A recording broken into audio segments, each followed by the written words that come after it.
ಗುರಿ ಸಾಧನೆಗೆ ಏಕಾಗ್ರತೆ ಮತ್ತು ಶ್ರಮ ಅಗತ್ಯ, ಅನಗತ್ಯ ಗೊಂದಲ ಬೇಡ. ಸುಜಲಾ ನವಾಯನ ಸ್ವಾಗತ ಕಾರ್ಯಕ್ರಮದಲ್ಲಿ ಡಾಕ್ಟರ್ ಗುರುಪ್ರಸಾದ್ ಕಿವಿಮಾತು. ಹಾಸನದಲ್ಲಿ ವಿದ್ಯಾರ್ಥಿಗಳು ಸ್ಪಷ್ಟ ಗುರಿಯನ್ನು ಹೊಂದಿ ಶಿಸ್ತು, ಏಕಾಗ್ರತೆ ಹಾಗೂ ನಿರಂತರ ಪರಿಶ್ರಮದಿಂದ ಅಧ್ಯಯನ ಮಾಡಿದರೆ ಯಾವುದೇ ಕ್ಷೇತ್ರದಲ್ಲೂ ಯಶಸ್ಸು ಸಾಧಿಸಲು ಸಾಧ್ಯ ಎಂದು ಕ್ರೀಡಾ ಗಾಯ ಹಾಗೂ ಕೀಲು ಬದಲಿ ಶಸ್ತ್ರಚಿಕಿತ್ಸಕರಾದ ಡಾಕ್ಟರ್ ಗುರುಪ್ರಸಾದ್ HB ಕಿವಿಮಾತು ತಿಳಿಸಿದರು. ನಗರದ ಡಾಕ್ಟರ್ ಬಿ. ಅಂಬೇಡ್ಕರ್ ಭವನದಲ್ಲಿ ಶನಿವಾರ ಆಯೋಜಿಸಿದ್ದ 2026-27ನೇ ಸಾಲಿನ ಸುಜಲಾ ನವಾಯನ ಪ್ರಥಮ ವರ್ಷದ ವಿದ್ಯಾರ್ಥಿಗಳಿಗೆ ಸ್ವಾಗತ ಕಾರ್ಯಕ್ರಮವನ್ನು ಉದ್ಘಾಟಿಸಿ ಅವರು ಮಾತನಾಡಿ, ತಮ್ಮ ವಿದ್ಯಾರ್ಥಿ ಜೀವನದ ಅನುಭವಗಳನ್ನು ಹಂಚಿಕೊಂಡ ಅವರು, ನಾನು ಕೂಡ ಸುಜಲಾ ಕಾಲೇಜಿನಲ್ಲಿ ಶಿಕ್ಷಣ ಪಡೆದ ವಿದ್ಯಾರ್ಥಿಯಾಗಿದ್ದು, ಆರಂಭದಲ್ಲಿ ವೈದ್ಯ ಅಥವಾ ಇಂಜಿನಿಯರ್ ಆಗಬೇಕೆಂಬ ಕನಸು ಇರಲಿಲ್ಲ. ಉತ್ತಮ ಅಂಕಗಳನ್ನು ಗಳಿಸಬೇಕು ಎಂಬುದೇ ಗುರಿಯಾಗಿತ್ತು. ದ್ವಿತೀಯ PUC ಹಂತಕ್ಕೆ ಬಂದಾಗ ವೈದ್ಯಕೀಯ ಕ್ಷೇತ್ರದ ಬಗ್ಗೆ ಆಸಕ್ತಿ ಮೂಡಿ ಅದಕ್ಕೆ ತಕ್ಕಂತೆ ಶ್ರಮವಹಿಸಿದ್ದರಿಂದ ವೈದ್ಯನಾಗಲು ಸಾಧ್ಯವಾಯಿತು ಎಂದರು. ಪಾಠಗಳನ್ನು ಕೇವಲ ಕಂಠಪಾಠ ಮಾಡುವುದಕ್ಕಿಂತ ಅರ್ಥ ಮಾಡಿಕೊಂಡು ಓದಬೇಕು. ಅರ್ಥವಾಗದ ವಿಷಯಗಳನ್ನು ಮುಜುಗರ ಪಡದೆ ಶಿಕ್ಷಕರನ್ನು ಪ್ರಶ್ನಿಸಿ ಸ್ಪಷ್ಟಪಡಿಸಿಕೊಳ್ಳಬೇಕು. ವಿದ್ಯಾರ್ಥಿಗಳು ತಮ್ಮ ಕನಸಿನ ಗುರಿಗೆ ತಕ್ಕ ವಾತಾವರಣವನ್ನು ತಾವೇ ನಿರ್ಮಿಸಿಕೊಳ್ಳಬೇಕು. ಓದುವ ಅವಧಿಯಲ್ಲಿ ಸಮಯವನ್ನು ವ್ಯರ್ಥ ಮಾಡದೆ ಪ್ರತಿಯೊಂದು ಕ್ಷಣವನ್ನು ಸದುಪಯೋಗಪಡಿಸಿಕೊಂಡರೆ ಯಶಸ್ಸು ಖಚಿತ ಎಂದು ವಿದ್ಯಾರ್ಥಿಗಳಿಗೆ ಕಿವಿಮಾತು ಹೇಳಿದರು. ಸುಜಲಾ ಸಂಸ್ಥೆಗಳ ಸಮೂಹದ ಕಾರ್ಯದರ್ಶಿ ಶ್ವೇತಾ ಲೋಕೇಶ್ ಮಾತನಾಡಿ, ಪ್ರತಿಯೊಬ್ಬ ಪೋಷಕರು ತಮ್ಮ ಮಕ್ಕಳ ಭವಿಷ್ಯದ ಬಗ್ಗೆ ಅಪಾರ ನಿರೀಕ್ಷೆ ಮತ್ತು ನಂಬಿಕೆ ಹೊಂದಿರುತ್ತಾರೆ. ಆ ವಿಶ್ವಾಸವನ್ನು ಉಳಿಸಿಕೊಳ್ಳುವ ಜವಾಬ್ದಾರಿ ವಿದ್ಯಾರ್ಥಿಗಳ ಮೇಲಿದೆ. ಶಿಕ್ಷಣ ಪಡೆಯುವ ಸಮಯ ಅಮೂಲ್ಯವಾಗಿದ್ದು, ಅನಗತ್ಯ ಆಕರ್ಷಣೆಗಳಿಗೆ ಒಳಗಾಗದೆ ಗುರಿಯತ್ತ ಗಮನ ಹರಿಸಬೇಕು ಎಂದು ಸಲಹೆ ನೀಡಿದರು. ಜೀವನದಲ್ಲಿ ಯಶಸ್ಸು ಸಾಧಿಸಬೇಕಾದರೆ ಸಮಯದ ಮೌಲ್ಯವನ್ನು ಅರಿತು ಶಿಸ್ತುಬದ್ಧವಾಗಿ ಅಧ್ಯಯನ ಮಾಡಬೇಕು. ಅವಕಾಶಗಳನ್ನು ಸಮರ್ಪಕವಾಗಿ ಬಳಸಿಕೊಂಡರೆ ಉತ್ತಮ ಭವಿಷ್ಯ ನಿರ್ಮಿಸಿಕೊಳ್ಳಲು ಸಾಧ್ಯ ಎಂದು ಅವರು ಹೇಳಿದರು. ಕಾರ್ಯಕ್ರಮದಲ್ಲಿ ಸುಜಲಾ ಸಂಸ್ಥೆಗಳ ಸಮೂಹದ ಅಧ್ಯಕ್ಷ ಡಾಕ್ಟರ್ S. ಲೋಕೇಶ್, ಕಾಲೇಜಿನ ಪ್ರಾಂಶುಪಾಲ ಚಂದನ್ ಹಾಗೂ ಸಂಸ್ಥೆಯ ಆಡಳಿತ ಮಂಡಳಿಯ ಸದಸ್ಯರು, ಬೋಧಕ ವೃಂದ, ವಿದ್ಯಾರ್ಥಿಗಳು ಉಪಸ್ಥಿತರಿದ್ದರು.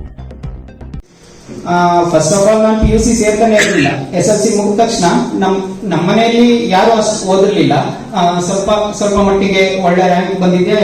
ನಾನು SSLC ಒಳ್ಳೆ ಮಾರ್ಕ್ಸ್ ಬಂದ ತಕ್ಷಣ ನಮ್ಮ ತಂದೆಯವರು ಅವರು ಫ್ರೆಂಡ್ಸ್ ಗಳನ್ನೆಲ್ಲ ವಿಚಾರಿಸಿದ್ರು, ಎಲ್ಲಿಗೆ ಸೇರಿಸಬಹುದು ಅಂತ.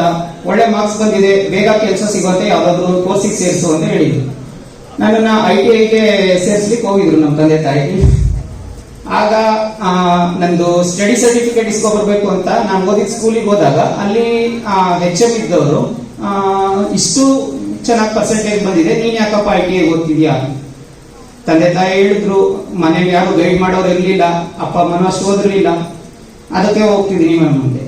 ಅಲ್ಲೇ ಅವರ ಟೀಚರ್ ಒಬ್ರನ್ನ ಕರೆದು, ನಿಮ್ ಫ್ರೆಂಡೇ ಒಬ್ರು ಹೊಸ ಕಾಲೇಜ್ ಓಪನ್ ಮಾಡಿದಾರಂತಲ್ಲ, ಆ ಕಾಲೇಜಿಗೆ ಸೇರಿಸು, ಇಲ್ಲಾಂದ್ರೆ ಇವ್ರ ಅಪ್ಪ ಅಮ್ಮ ತಗೊಂಡೋಗಿ ITIಗೆ ಹಾಕೊಡ್ತಾರೆ ಅಂದ್ರು. ಅವತ್ತಿನ ದಿನ ಒಬ್ರು ಪ್ರೀತಮ್ ಸರ್ ಅಂತ ಇದ್ರು, ಅಲ್ಲಿ ಅರವಿಂದ ಸ್ಕೂಲ್ ಅಲ್ಲಿ ಪ್ರೀತಮ್ ಸರ್ ಅಂತ ಒಬ್ರು ಕೆಲಸ ಮಾಡ್ತಿದ್ರು. ಅವ್ರ ಫ್ರೆಂಡ್ ಮತ್ತೆ ಲೋಕೇಶ್ ಸರ್ ಫ್ರೆಂಡ್ ಆದ ಸುರೇಂದ್ರ ಸರ್ ಪರಿಚಯ. ಸೊ ಆ ಕಾರಣದಿಂದ ನನ್ನ ಕರ್ಕೊಂಡು ಬಂದು ಸುಜಲಾ ಕಾಲೇಜಿಗೆ ಸೇರಿಸಿದ್ರು. ಸೊ ಒಳಗಡೆ ಬಂದ ತಕ್ಷಣನೇ ಎಷ್ಟು ಪರ್ಸೆಂಟೇಜ್ ಅಂತ ಕೇಳಿದ್ರು. ಇಷ್ಟು ಚೆನ್ನಾಗಿದೆ ಪರ್ಸೆಂಟೇಜ್ ಅಂದ ತಕ್ಷಣ, ಸರಿ ನೀನ್ ಟ್ಯೂಷನ್ ಫೀಸ್ ಬೇಡ, ಏನು ಬೇಡ, ನಿನ್ ಕೈಯಲ್ಲಿ ಎಷ್ಟಾಗುತ್ತೆ ಅಷ್ಟು ಕಟ್ಟು ನಮ್ಮ ಕಾಲೇಜಿಗೆ ಸೇರ್ಕೋ ಅಂದ್ರು. ಹೊಸ ಕಾಲೇಜ್ ಅವಾಗ ಎರಡನೇ ಬ್ಯಾಚ್ 2008-9 2007 ಅಲ್ಲಿ ಸ್ಟಾರ್ಟ್ ಆಗಿದ್ದು ಸುಜಲಾ ಕಾಲೇಜ್. 2008-9 ಅಲ್ಲಿ ಜಾಯ್ನ್ ಆಗಿದ್ದು ನಾವು. ಹೊಸ ಕಾಲೇಜ್ ಆದ್ರಿಂದ ಕಾಲೇಜಿಗೂ ಒಳ್ಳೆ ವಿದ್ಯಾರ್ಥಿಗಳು ಬಂದ್ರೆ ಹೆಸರು ಬರುತ್ತೆ ಅನ್ನೋದೊಂದಿತ್ತು. ಅಂಡ್ ನಮಗೂ ಎಲ್ಲೋ ITI ಓದೋರಿಗೆ ಏನು ಫೀಸ್ ಬೇಡ, ನಿಮ್ಗೆ ಎಷ್ಟಾಗುತ್ತೆ ಅಷ್ಟು ಕಟ್ಟು ಸೇರ್ಕೊಂತಿದ್ದಾರೆ ಅಂದ್ರು. ಸರಿ ಆಯ್ತು ಮಾಡೋಣ ಅಂತ ಜಾಯ್ನ್ ಆಗಿದ್ದು. ಅವಾಗ ಯಾವುದೇ ಗುರಿ ಇರ್ಲಿಲ್ಲ, ನಾನು ಡಾಕ್ಟರೇ ಆಗ್ಬೇಕು, ಇಂಜಿನಿಯರೇ ಆಗ್ಬೇಕು, ಆತರ ಎಲ್ಲ ಏನಿರ್ಲಿಲ್ಲ. ನಮ್ ಮೇನ್ ಏನ್ ಇದ್ದಿದ್ದೇನು, ಟೇಕ್ ಸ್ಮಾಲ್ ಸ್ಟೆಪ್ಸ್. ಇವಾಗ PUC ಜಾಯ್ನ್ ಆಗಿದೀವಿ, ಇವತ್ತೇನೋ ಪಾಠ ಮಾಡಿದ್ದಾರೆ, ಅದು ಓದ್ಬೇಕು, ಅದ್ರದ್ದು ಟೆಸ್ಟ್ ಏನೋ ಕೊಡ್ತಾರೆ, ಅದ್ರಲ್ಲಿ ಚೆನ್ನಾಗಿ ಮಾರ್ಕ್ಸ್ ತೆಗಿಬೇಕು, ಅಷ್ಟೇ ಇದ್ದಿದ್ದು. ಸೊ ಹೋಗ್ತಾ ಫಸ್ಟ್ PUCಲೂ ಒಳ್ಳೆ ಮಾರ್ಕ್ಸ್ ಬಂತು. ಫಸ್ಟ್ PUCಲೂ ಐ ಥಿಂಕ್ ಅವಾಗ ನಾನೇ ಟಾಪರ್ ಅನ್ಸುತ್ತೆ ಸುಜಲಾದಲ್ಲಿ. ಸೆಕೆಂಡ್ PUCಗೂ ಸೇಮ್ ಅದೇ ಹೇಳಿದ್ರು, ಮತ್ತೆ ನೀನೇನು ಟ್ಯೂಷನ್ ಫೀಸ್ ಕೊಡ್ಬೇಡಪ್ಪ, ಜಾಯ್ನ್ ಆಗೋ, ಬೇರೆ ಎಲ್ಲೂ ಟ್ಯೂಷನ್ ಹೋಗ್ಬೇಡ, ಇಲ್ಲೇ ಓದು ಅಂದ್ರು.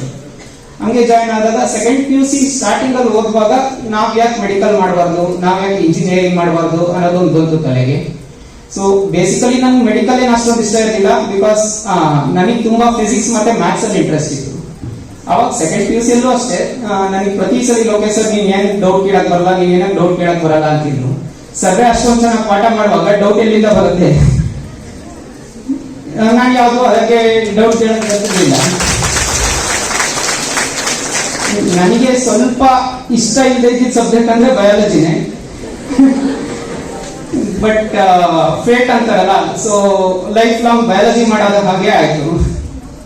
ಸೊ PCMB ಒಳ್ಳೆ ಮಾರ್ಕ್ಸ್ ಬಂತು, CT ಒಳ್ಳೆ ರ್ಯಾಂಕ್ ಬಂತು. ಆವಾಗ ನೀಟ್ ಇರಲಿಲ್ಲ ನಮಗೆ, ಕರ್ನಾಟಕ CT ಅಂತ ಇತ್ತು. KCT ಒಳ್ಳೆ ರ್ಯಾಂಕ್ ಬಂತು. KCT ಒಳ್ಳೆ ರ್ಯಾಂಕ್ ಬಂದ ಮೇಲೆ ಮೆಡಿಕಲ್ ರ್ಯಾಂಕ್ ಚೆನ್ನಾಗಿತ್ತು. ಮೆಡಿಕಲ್ ರ್ಯಾಂಕ್, ಇಂಜಿನಿಯರಿಂಗ್ ರ್ಯಾಂಕ್ ಎರಡೂ ಚೆನ್ನಾಗಿತ್ತು. ನಾನು ಇಂಜಿನಿಯರಿಂಗ್ ಮಾಡ್ತೀನಿ ಅಂತ, ಬಟ್ ಮನೆಯಲ್ಲಿ ಎಲ್ಲರೂ ಇಷ್ಟು ಒಳ್ಳೆ ರ್ಯಾಂಕ್ ಬಂದಿದೆ, ಮೆಡಿಕಲ್ ಅಷ್ಟು ಈಸಿಯಾಗಿ ಎಲ್ಲರಿಗೂ ಸಿಗಲ್ಲ, ಇಂಜಿನಿಯರ್ಸ್ ತುಂಬಾ ಜನ ಇದ್ದಾರೆ, ಈಗ ಈಗ ಡಾಕ್ಟರ್ಸ್ ಅಷ್ಟೇ ಜನ ಇದ್ದಾರೆ ಇವಾಗ, ಈಗ ಅವಾಗ ಇರಲಿಲ್ಲ. ಡಾಕ್ಟರ್ಸ್ ಎಲ್ಲರೂ ಆಗಕ್ಕಾಗಲ್ಲ ಅಂದ್ಬಿಟ್ಟು ಮೆಡಿಕಲ್ ಕೊಡ್ಸಿದ್ರು. ಮೆಡಿಕಲ್ ಜಾಯಿನ್ ಆದ್ಮೇಲೂ ಸಹ ನನಗೆ ಅಷ್ಟೊಂದು ಇಂಟ್ರೆಸ್ಟ್ ಇಲ್ಲ. ನನಗೆ ಫಿಸಿಕ್ಸ್ ಮತ್ತೆ ಮ್ಯಾಥ್ಸ್ ಮೇಲಿನ ಒಲವು ಅವಾಗಲೂ ಹೋಗಿರ್ಲಿಲ್ಲ. ಕ್ರಿಯೇಟ್ ಮಾಡ್ಕೊಡ್ಬೇಕು. ನಿಮ್ಮ ಪೇರೆಂಟ್ಸ್ ನಿಮ್ಮ ಮೇಲೆ ತುಂಬಾ ಹೋಪ್ಸ್ ಮತ್ತೆ ಡಿಸೈರ್ಸ್ ಇಟ್ಟಿರ್ತಾರೆ, ಅದನ್ನೆಲ್ಲ ಫುಲ್ಫಿಲ್ ಮಾಡಿ. PUC is your life deciding point, so don't waste your time. Especially science students, you need to focus on both competitive as well as board exams.